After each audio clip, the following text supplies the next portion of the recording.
Mounjaro, Ozempic, Semavic va Arsema.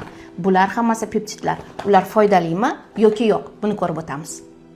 Ozish uchun bu juda ham oson yo'l. Agarda inson 100 kilodan og'ir bo'lsa, uni diabet yoki boshqa kasalliklar orttirgandan ko'ra tezroq ozgani yaxshi va bunda ayniqsa peptidlar yordam beradi. Peptid preparatlarni noto'g'ri dozada ishlatish va noto'g'ri qabul qilish insonni o'limgacha olib kelishi mumkin.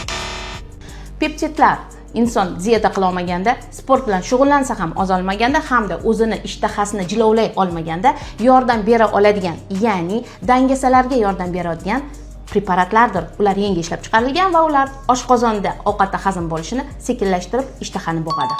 Bu preparatlarni o'tqopida toshi bor insonlar, qalqonsimon bezda medulyar rakka moyilligi bor insonlar hamda o'tkir pankreatiti bor insonlar qabul qilishi umuman mumkin emas. Oshqozon operatsiyasini qilgandan ko'ra, sport zalida soatlab yugurgandan ko'ra, doimiy to'g'ri ovqatlarni buyurgandan ko'ra, oddiygina haftada bir marta ukol qilib ozish mumkin. Faqatgina sizdan ozgina yordam kerak bo'ladi va bu juda ham oson yo'l.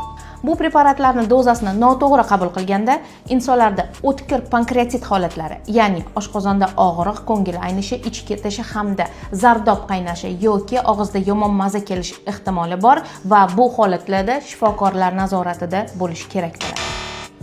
Preparatlar yaxshi ishlashi uchun ular original bo'lishi, doim muzlatgichda bo'lishi, ayniqsa uni olib kirilayotganda muzlatgichda bo'lishi hamda preparatni dozalari to'g'ri tanlangan bo'lishi hamda u preparatni mutaxassis nazorat qilishi muhimdir. Preparatlarni noto'g'ri olib kirish, ya'ni issiq holatda qolib ketishi insonlarga katta zarar keltirishi mumkin va bu holatlarda allergik reaksiyalar, hatto anafilaktik shok ham berishi mumkin. Hozirgi kunda bu preparatlar ozish uchun, yosharish uchun hamda sog'lom bo'lish uchun juda ham yaxshi preparatlar hisoblanadi.